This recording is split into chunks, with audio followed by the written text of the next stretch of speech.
जय हिंद दोस्तों, मैं प्रदीप कुमार अपने YouTube चैनल प्रभाव क्लासेज में आपका स्वागत करता हूं। कल हम लोग पढ़े थे प्राकृतिक संख्या और उसी कड़ी में आज हम लोग पढ़ेंगे पूर्ण संख्या। पूर्ण संख्या पढ़ने के बाद फिर अगली संख्या पूर्णांक पढ़ा जाएगा, ठीक है। लेकिन पूर्ण संख्या के बारे में हम लोग जानते हैं। कल प्राकृतिक संख्या के बारे में बड़ा विस्तार से चर्चा की गई थी, आज पूर्ण संख्या के बारे में विस्तार से चर्चा किया जाएगा, ठीक है। चलिए आइए शुरू करते हैं बिना टाइम लिए। आपके सामने हेडिंग पड़ी हुई है पूर्ण संख्या, इंग्लिश में होल नंबर कहते हैं। अब बात आती है कि पूर्ण संख्या कहते किसे हैं। पूर्ण संख्या कहते किसे हैं, तो कल हम लोग प्राकृतिक संख्या का परिभाषा पढ़े थे कि सभी गिनतियों की प्राकृतिक संख्या कहते हैं। सभी गिनतियों को प्राकृतिक संख्या कहते हैं। तो पूर्ण संख्या में जब प्राकृतिक संख्या के परिवार में या साथ, मैंने इतना लिख रखा था कि जब प्राकृतिक संख्या के परिवार में या साथ, ठीक है, क्या आ जाए, शून्य सम्मिलित हो जाए,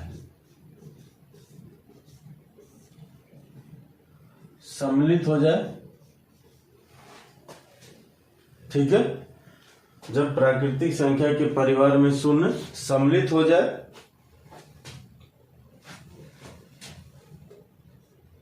तो उसे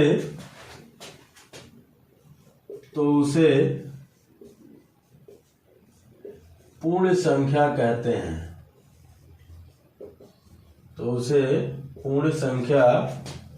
कहते हैं। चलिए आइए जानते हैं क्या। जैसे 0, 1, 2, 3, 4, 5, 6 ... प्राकृतिक संख्या क्या थी, वो 1 से शुरू होकर अनंत तक जा रही थी। अपूर्ण संख्या क्या है, वो 0 से शुरू होकर अनंत तक जाएगी। बात दोनों में समझ में आ गई। यानी अगर आपसे पूछा जाए शून्य एक कैसी संख्या है, तब क्या कहेंगे, एक पूर्ण संख्या है। लेकिन एक कैसी संख्या है, एक प्राकृतिक संख्या है, ठीक है। बात समझ में आई। अब आपसे अगर नॉर्मल सवाल पूछा जाए कि प्राकृतिक संख्या और पूर्ण संख्या के बीच कितने अंकों का अंतर है, प्राकृतिक संख्या और पूर्ण संख्या के बीच कितने अंकों का अंतर है, तो आप क्या कहेंगे, 1 अंकों का। वो भी कौन सा, 0। अगर यही दूसरे सवाल में पूछ दिया जाए कि प्राकृतिक संख्या और पूर्ण संख्या में कौन से अंक का अंतर है, तो आपका आंसर हो जाएगा 0। पूर्ण संख्या को हम लोग W से प्रदर्शित करते हैं और प्राकृतिक संख्या को N से। पूर्ण संख्या को हम लोग W से प्रदर्शित करते हैं और प्राकृतिक संख्या को N से।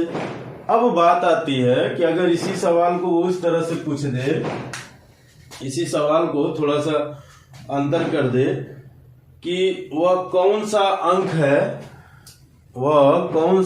है जो N को W से अलग करता है। वह कौन सा अंक है जो N को W से अलग करता है, तो आपका आंसर होगा 0।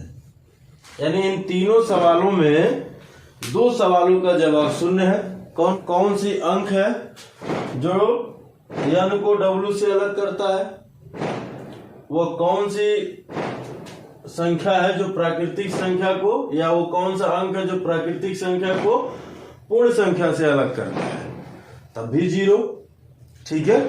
वो कितनी संख्याएं हैं जो प्राकृतिक संख्या से पूर्ण संख्या को अलग करती हैं, तो भी 1 है, ठीक है। यानी इस तरह के सवाल बनेंगे आपके सामने, इस तरह के सवाल बनेंगे। तो ये बड़ा नॉर्मल से सवाल है जो यूपी टेट सी टेट में ज्यादातर पूछे जाते हैं, ठीक है। आइए अब आगे हम लोग इसको पढ़ेंगे और इसी में कुछ बातें और जान लें। जैसे अगर आपसे कहा जाए कि सबसे छोटी पूर्ण संख्या, सबसे छोटी पूर्ण संख्या, सबसे छोटी पूर्ण संख्या क्या है? तो आपका आंसर होगा 0। लेकिन सबसे बड़ी पूर्ण संख्या क्या है? तो कोई नहीं, क्योंकि हर एक संख्या के बाद एक संख्या आती है, लेकिन 0 से पहले कोई संख्या नहीं है। आएगी भी तो माइनस में, लेकिन पूर्ण संख्या और प्राकृतिक संख्या ये दोनों माइनस में नहीं होती हैं। पूर्ण संख्या और प्राकृतिक संख्या ये दोनों माइनस में नहीं होती है, न ही बटे में होती हैं। बात आई समझ में? न तो भिन्न में होती है, न तो माइनस में होती है। इसलिए कि सबसे छोटी पूर्ण संख्या 0 है और सबसे बड़ी पूर्ण संख्या कोई नहीं है, क्योंकि हर एक संख्या के बाद एक संख्या आएगी। तो चलिए इसी में आगे अब हम लोग पढ़ेंगे कि पूर्ण संख्या के गुणधर्म। पूर्ण संख्या के गुणधर्म। अब इसमें देखना ये है कि गुणधर्म में क्या क्या किस तरह की चीजें आती हैं, क्या क्या है। बड़ी नॉर्मल चीजें हैं और आप लोग पढ़े भी हैं, बशर्ते ये है कि ढेर दिन हो गया होगा पढ़े आप लोगों को। ठीक है। प्राकृतिक पूर्ण संख्याओं के गुणधर्म। Properties of whole number. ठीक है, properties of whole number English में कहते हैं इसको।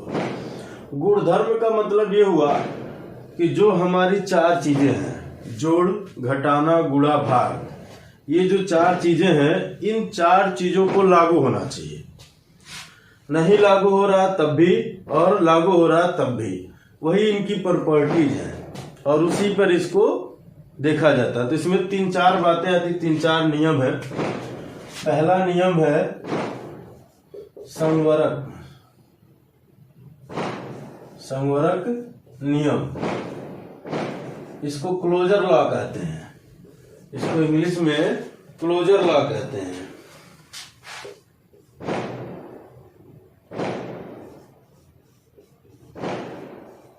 क्या कहते हैं? Closure law. ठीक है।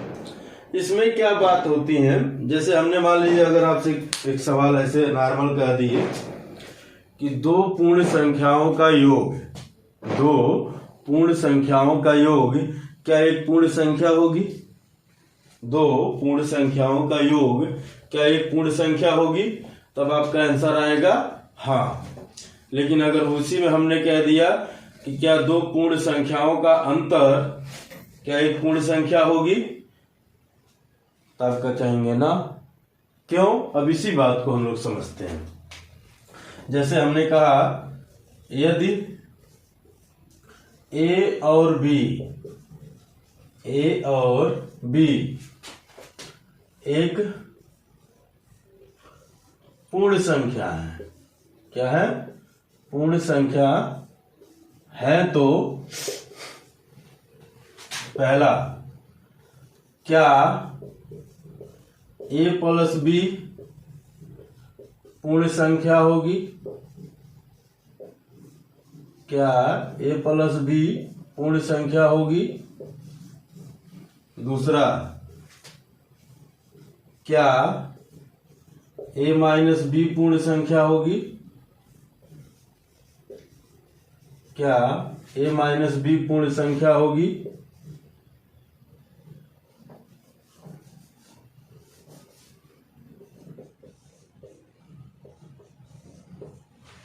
क्या a प्लस बी पूर्ण संख्या होगी? क्या a माइनस बी पूर्ण संख्या होगी? तीसरा, क्या a इंटू बी पूर्ण संख्या होगी?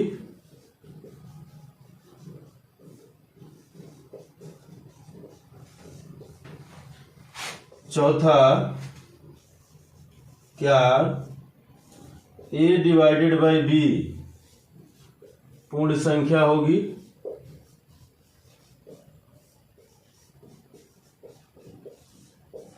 ठीक है। यानी ये 4 बातें आती हैं। देखिए इसमें यही चीजें बाकी नियम में भी पूछे जाएंगे, लेकिन कहने का तरीका अलग हो जाएगा। जैसे मान लीजिए अगर इसको हम कहते तो हम क्या कहते हैं, योग का संवरक नियम, इसको हम कहते योग का संवरक नियम, इसको कहते अंतर या घटाना का संवरक नियम, अंतर या घटाना का संवरक नियम, इसको कहते हैं गुणन का संवरक नियम, इसको कहते हैं भाग का संवरक नियम।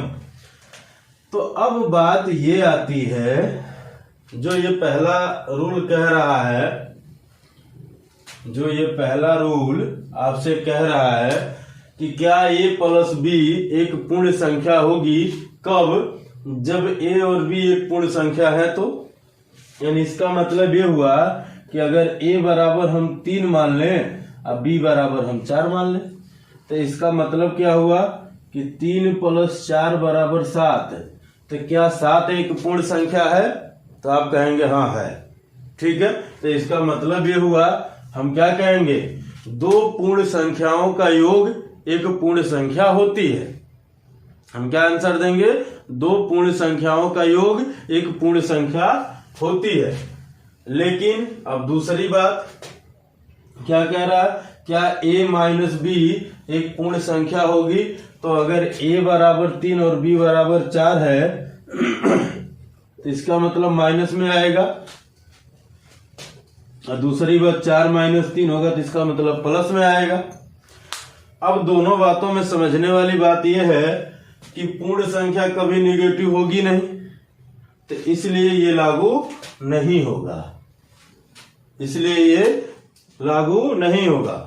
अब a का मान क्या बड़ा भी हो सकता, जब a का मान बड़ा होगा b का मान छोटा होगा, उस स्थिति में तो पूर्ण संख्या आ रही है। लेकिन a का मान छोटा हो जाए, b का मान बड़ा हो जाए, तो उस स्थिति में माइनस में आ रहा है, यानी उस स्थिति में पूर्ण संख्या नहीं हो रही है। तो ऐसी स्थिति में एक में हो एक में ना हो, तो उस कंडीशन में हम कहते हैं कि नहीं होगा, ठीक है। अब बात आती है, क्या a इंटू बी एक पूर्ण संख्या होगी? क्या a इंटू बी एक पूर्ण संख्या होगी? तो आइए देख लेते हैं। अगर यही चीज ले लीजिए, a बराबर 3 b बराबर 4, तब क्या कहेंगे, 3 × 4 तो 4 3 12, यानी गुणा करने पे क्या आ रहा है 12, वो भी प्लस में एक पूर्ण संख्या है, तब क्या कहेंगे, हाँ लागू होगी। लेकिन अगर इसी को भाग के रूप में लिखेंगे, यानी 3/4, तब कहेंगे नहीं होगी। लेकिन उसी चीज को 4/2 लिख देंगे तो कट के 2 आएगा, तब कहेंगे होगी। वही सेम कंडीशन आ गया कि एक बार हो रहा है एक बार नहीं, तो इसका मतलब ये भी नहीं होगा। बात समझ में आ गई? तो दो पूर्ण संख्याओं का योग एक पूर्ण संख्या होगी, दो पूर्ण संख्याओं का योग एक पूर्ण संख्या होगी।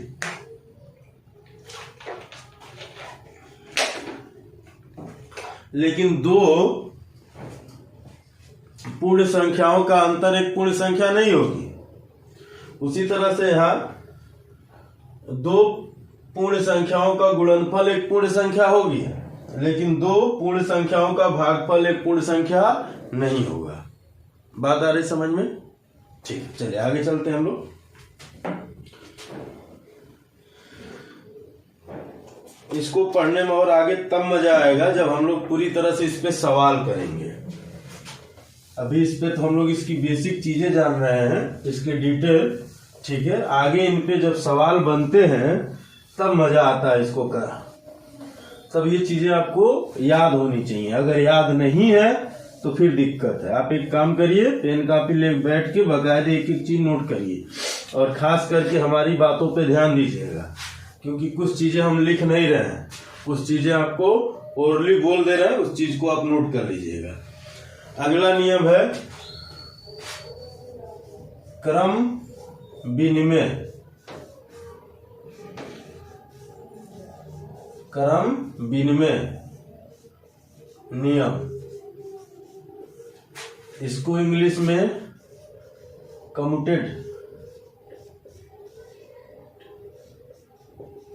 कम्यूटेटिव, ठीक है, लॉ कहते हैं।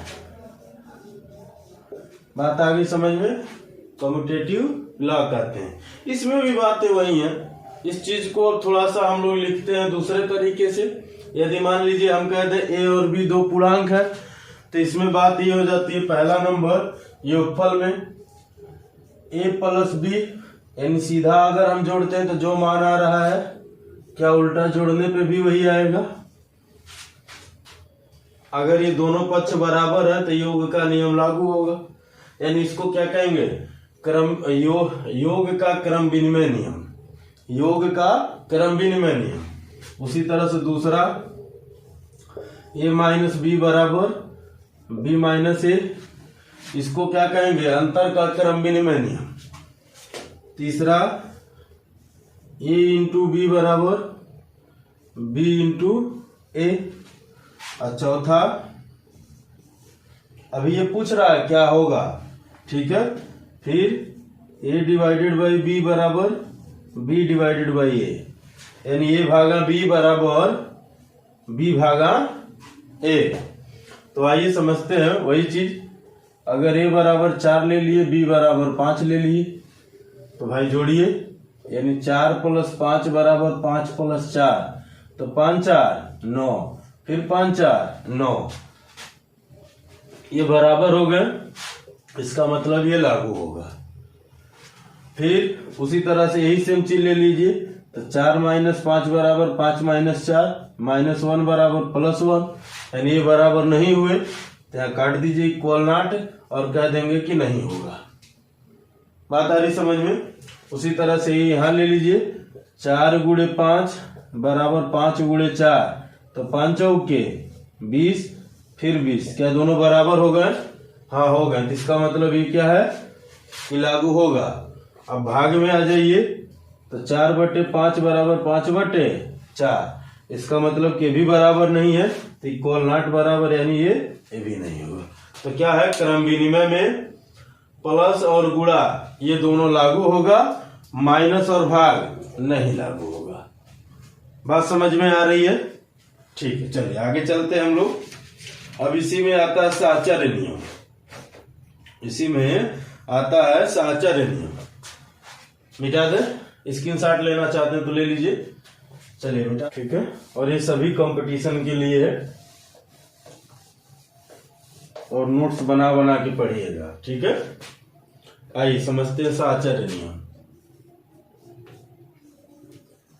साहचर्य नियम क्या है? साहचर्य नियम इंग्लिश में एसोसिएटिव लॉ कहते हैं इसको, ठीक है। एसोसिएटिव लॉ, इसका मतलब ये हुआ वही सेम चीज, योग का साहचर्य नियम, अंतर का साहचर्य नियम, गुणन का साहचर्य नियम और भाग का साहचर्य नियम। बशर्ते इसमें 3 अंक दे के पूछते हैं, जैसे a plus b plus c बराबर a plus b plus c. दूसरा a minus b minus c, फिर a minus b minus c. तीसरा a into b into c, a into c. चौथा a divided by b divided by c, फिर यानी ए भागा B भागा सी, फिर ए भागा बी भागा सी। ब्रैकेट का अंतर होता है इसमें, एक तरफ दूसरे और ब्रैकेट लगता है, दूसरे तरफ दूसरे और लगता है। अब इसमें मान लीजिए हमने कह दिया ए बराबर 4, बी बराबर 5, सी बराबर 6, सी बराबर 6, ठीक है। तो रखिए 4 प्लस 5 प्लस 6 बराबर 4 प्लस 5 अब प्लस 6, 6 5 11, 6 5 11, 11 4 15, 5 4 9, 9 6 15। इसका मतलब बराबर हुआ तो ये लागू होगा। इसको देख लीजिए, 4 माइनस 5 माइनस 6, फिर 4 माइनस 5 माइनस 6, 5 में से 6 जाएगा, माइनस का 1 आएगा यहाँ। अब ये ब्रैकेट में, ब्रैकेट खुलेगा तो माइनस माइनस का गुणा होगा तो प्लस हो जाएगा, तो 4 1 5 हो जाएगा। लेकिन यहाँ क्या होगा, यहाँ भी -1 आएगा, लेकिन अब ये ब्रैकेट खुलेगा तो इनका गुणा नहीं होगा आपस में, ठीक है, वो माइनस के साथ ही रहेंगे। बात आई समझ में। अब यहाँ गुणा क्यों हो रहा था, क्योंकि ये चिन्ह पहले पड़ रही थी और ये चिन्ह यहाँ पहले पड़ रहे, यानी माइनस के 1 माइनस के 6, तो ये दोनों जुट जाएंगे लेकिन रहेंगे माइनस में ही, ठीक है। तो क्या हो जाएगा, ये माइनस के साथ, जो कि ये बराबर नहीं हुए, तो इसका मतलब कि ये लागू नहीं होगा। फिर इसी तरह से इसमें आ जाइए, गुणा वाले में चेक कर लेते हैं।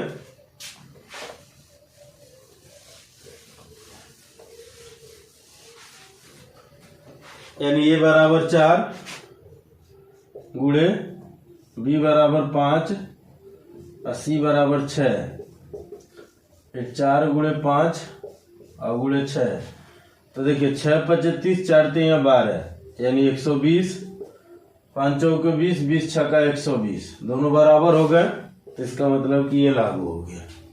अब ये तो सीधा सीधा बटे में जाएगा, और आप जान रहे हैं कि पूर्ण संख्या बटे में होती नहीं है। क्या पूर्ण संख्या बटे में होती नहीं है, इसलिए लागू ही नहीं होगा। बात समझ में आ गई, ठीक है। तो इसमें भी योग और गुणा यही दोनों लागू हो रहे हैं, घटाना यानी अंतर और भाग ये दोनों लागू नहीं हो रहे हैं, ठीक है। चलिए आगे समझते हैं हम लोग। एक अगला नियम है योग का तत्समक नियम। योग का तत्समक नियम, इसमें क्या होता है आप जानते हैं कि अगर किसी भी संख्या में शून्य जोड़ा जाए, अगर किसी भी संख्या में शून्य जोड़ा जाए तो वही संख्या प्राप्त होती है। क्या होता है कि अगर किसी भी संख्या में शून्य जोड़ा जाए तो योगफल क्या प्राप्त होगा, वही संख्या प्राप्त होगी।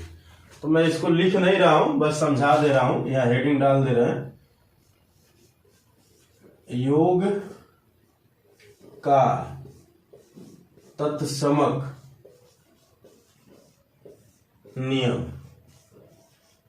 ठीक है। योग का तत्समक नियम,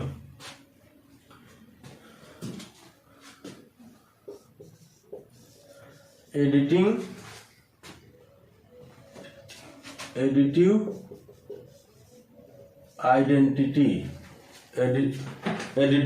आइडेंटिटी, ठीक है।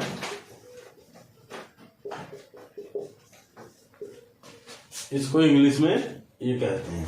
अब हमारे कहने का मतलब ये है कि योग का तत्समक नियम का मतलब ये हुआ कि 0 को किसी भी संख्या में जोड़ेंगे तो वही संख्या प्राप्त होगी। बात आ रही समझ में, 0 को किसी भी संख्या में जोड़ेंगे तो वही संख्या प्राप्त होगी।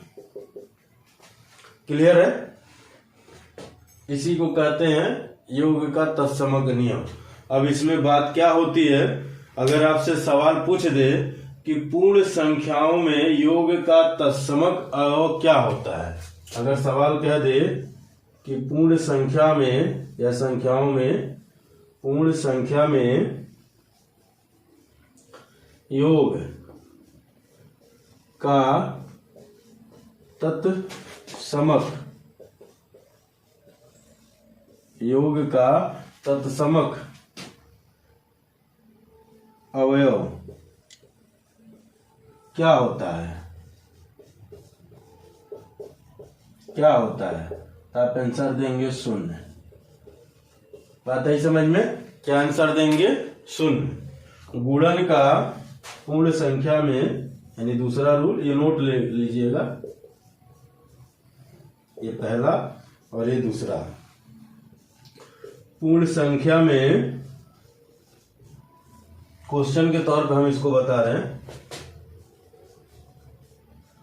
गुणन का तत्समक